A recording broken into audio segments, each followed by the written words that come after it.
What is the point? What is the point of doing things for yourself and growing your own food and having chickens running around in your backyard or moving towards homesteading or whatever you think you might want to do? What is the point of doing all of that? Because it takes a lot of time. You have to invest in skills to learn how to do these things. It can cost money to get set up and get on your way, sometimes a lot more than you think it's going to when you first set out.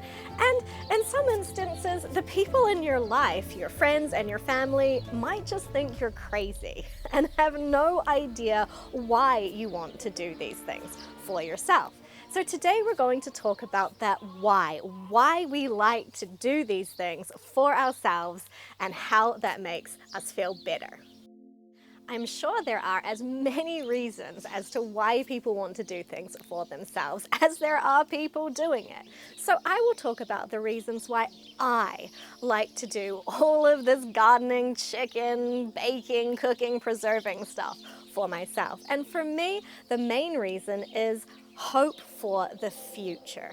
Living a life where every day you are doing things, thinking things in a way that makes you feel like you have hope in that there will be a future. Because we're living in some pretty crazy times where people are quite fractured and separate from each other, and there's lots of conflict, and sometimes it just all feels quite hopeless.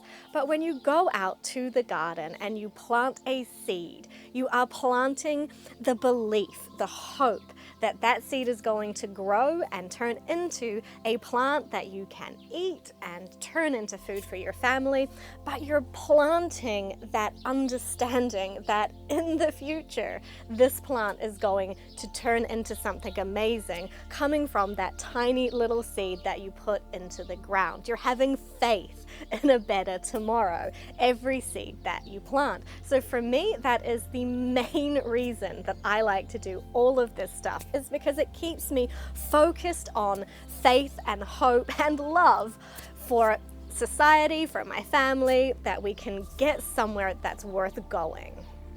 On a more practical note, not just all this philosophy kind of thing, being able to do things for yourself, being able to bake bread or cook things from scratch, being able to grow things out in your garden, having your own flock of chickens in the backyard giving you eggs, gives you a lot more control and power around choices that you can make in your own individual life. So if prices start to go crazy at the supermarket, as they've been doing all over the place for the last few years, you can make different choices. You are not stuck just having to buy the same things you have been buying. You've got the choice to say, hey, bread is getting really expensive. If I buy it, I can bake it from flour, and that is way cheaper, cents on the dollar, than buying it. And you can buy higher quality ingredients and still come out lower than buying the packaged food at the supermarket.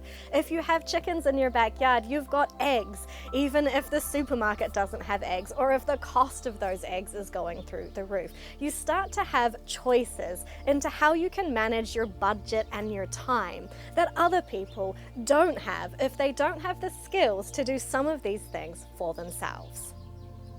For me, food is alive.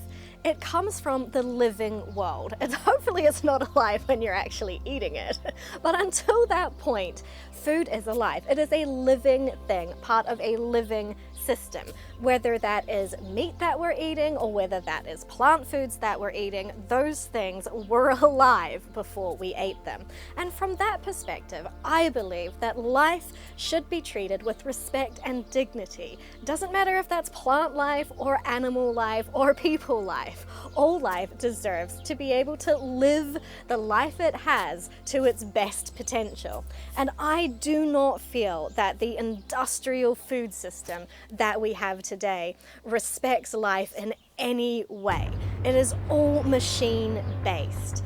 It's planted with machines, it's harvested by machines, it is processed by factory machines. There are people in all of these processes, but those people are there to serve the machines. They are not there to tend the land and look and connect and love the life that they are working with. They are there to make the machines run from the start to the finish. That is a machine, it's dead. It is not a perspective that I want to have when I am feeding my family with food, which is a gift, a living gift that keeps life going on. Life gives itself to more life. Machines do not give themselves to life. They are already dead.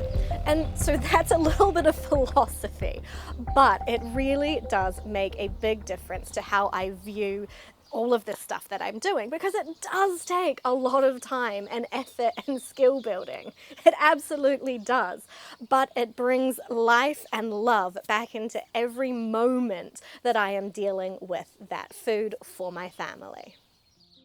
I'll tell you a little story about growing tomatoes to sort of illustrate my point about the difference between people connected with life making food and machines making food.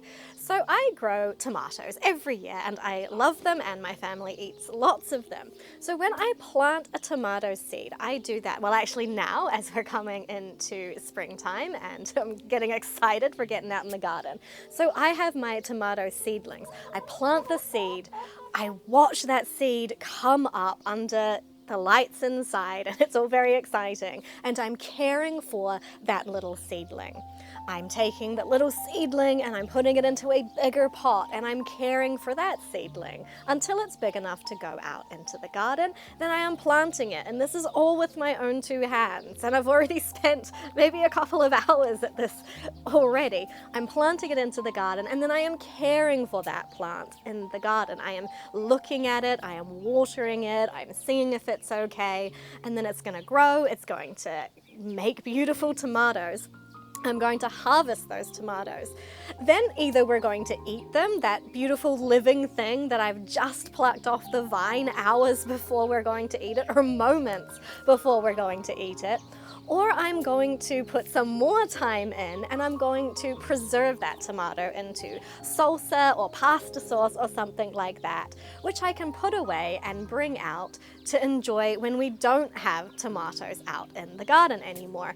And that whole process has had my attention and my care from that tiny little seed through to the product that we're going to eat. It's all been made with my care and attention and love.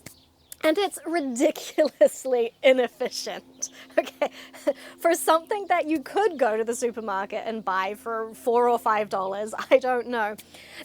I've spent hours on that tomato, on the plants, on the harvesting and preserving. Super inefficient. But human inefficiency is what makes us actually human. We are not machines. You cannot just make everything 1, 2, 3, 4 process. We need to look and touch and see and love what we are doing. And that is what I'm doing when I am taking that tomato from seed to table to plate. And that has a lot of meaning to me when I open that jar up in the middle of winter and feed my family with something that I have been spending months on. And it's a great reminder of why I'm doing this in the first place. It's exactly the same sort of story with the chickens in my backyard.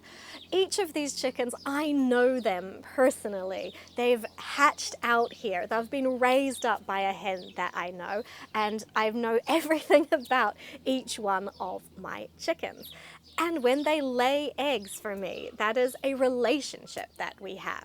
And that is a really nice thing, and it feels really good. If I go to the supermarket to buy eggs, or even if I'm buying eggs from just someone whose chickens I don't know, then we don't have that relationship. There is not sort of a life in that relationship. So that's just something that is important to me. And it's how I like to provide as much food as I can for my family in relationship with living things on our earth, like we're supposed to do, because we are also living things that are supposed to be enmeshed in this world, this earth that we all live on. I do not grow all the food that we eat here. That would be a huge undertaking, and I don't have enough space to do that. But I grow what I can, and I grow the things that are the most important to us. And I am not saying we all have to go out and each individual family grow all our own food.